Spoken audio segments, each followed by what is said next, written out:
Christ Covenant Church is in Matthews, North Carolina. So Matthew is a suburb of Charlotte, but it's right next to Charlotte. You could almost literally throw a stone from here to Charlotte.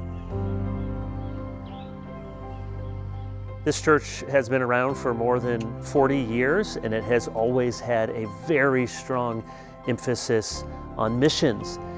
It's a larger church for the PCA, and that means that we have some resources, we have some opportunities. It also means to whom much is given, much is expected.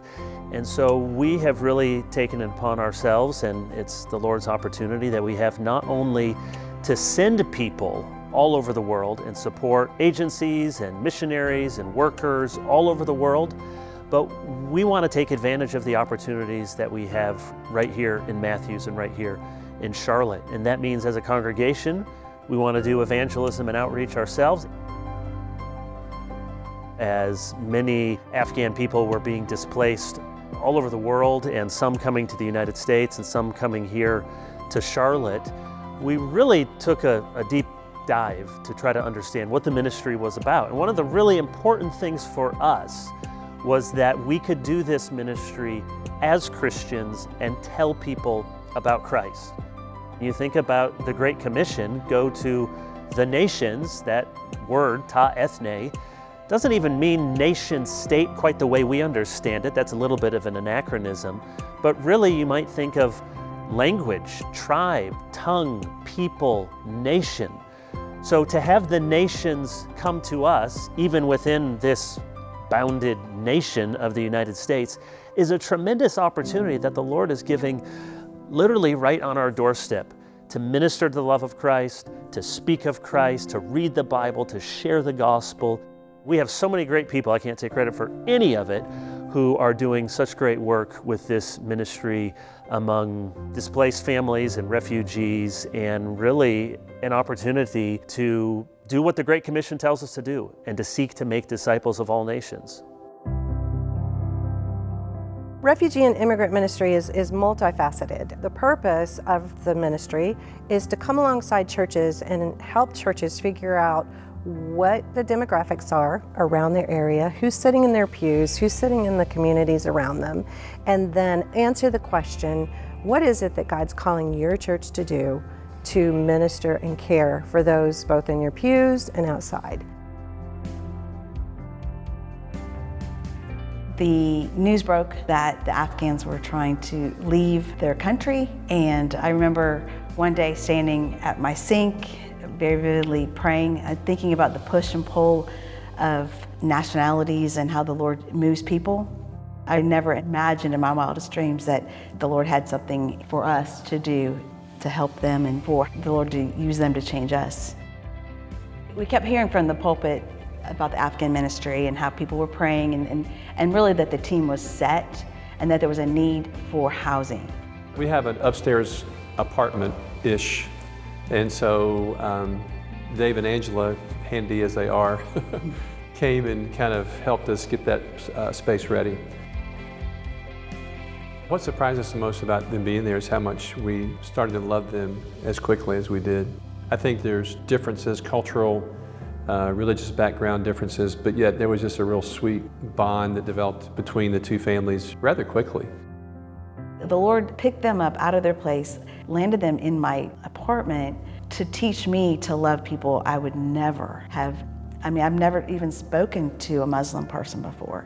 I didn't know how to speak to a Muslim man or a Muslim woman, and really the joy of it is to see that the Lord made each person in His image.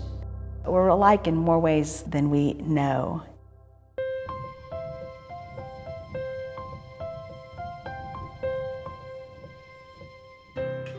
The gifts of the church are so really critical here, and I think what a ministry like this does, it gives a different paradigm to the person in the church. When we start drawing them into the gifts that God has given them in their employment or in the things that they do, the things they're passionate about, then we can start to see them engaging in the ministry. If people, for instance, have a passion to serve, and they want, how can I serve? Well, can you drive a car? We need people to take people to medical appointments. Do you have a bent for finance? Well, we need people to help budget. Can you help us with taxes? So you can just see the people's gifts that God has equipped them in their daily lives being brought into and attaching to the ministry. And the good thing is you can attach to points in the ministry where your gifts fit. One of our important roles, especially at the very beginning, is to introduce them to things that are going to be helpful for them to be able to navigate and be able to begin to assimilate into the American culture. One of our members is a police officer, and I just called him and said, hey, would you be willing to come over and talk to the family? To just begin to introduce them to things that would be very important to know. So he educated them about the 911 process and what to do and what not to do. And we also had our ESL specialists that were there who loved teaching English. So we had the women in one room, we had the men in the other room, and they'd never had pizza before. And so this was going to be an opportunity to introduce them to something that we're passionate about here in America. And so we had a pizza party.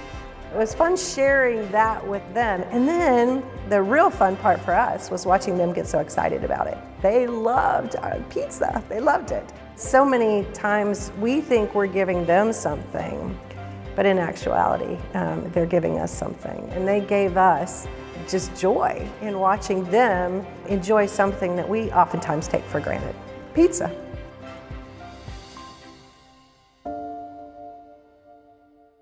The team is really good at communicating stories to the church of what God is doing in the lives of these families that are here. The stories have been impactful for our congregation. I do believe that the gospel has been preached and taught and spoken and lived out in front of these families. And we look forward in anticipation and faith and hope that they would come to faith in Christ. That's been preeminent in the ministry philosophy. We know from Paul's speech to the Areopagus in Acts chapter 17 that the Lord himself sets the boundaries of nations. And absolutely, as Reformed Christians in particular, we believe in God's providence. And so it's not by accident that he is bringing the nations to us. We have the opportunity to show the love of Christ and to speak of Christ. So we are not only trying to do good deeds, but we're trying to do what is most important for people, and that is to care about their eternal destiny and to speak about the only one who can save them from their sins. And if God is bringing these people right to us, and they have needs that we can meet, and meeting those needs opens the door to the gospel, well then what an opportunity. And with that open door, I am so glad that we can walk through it.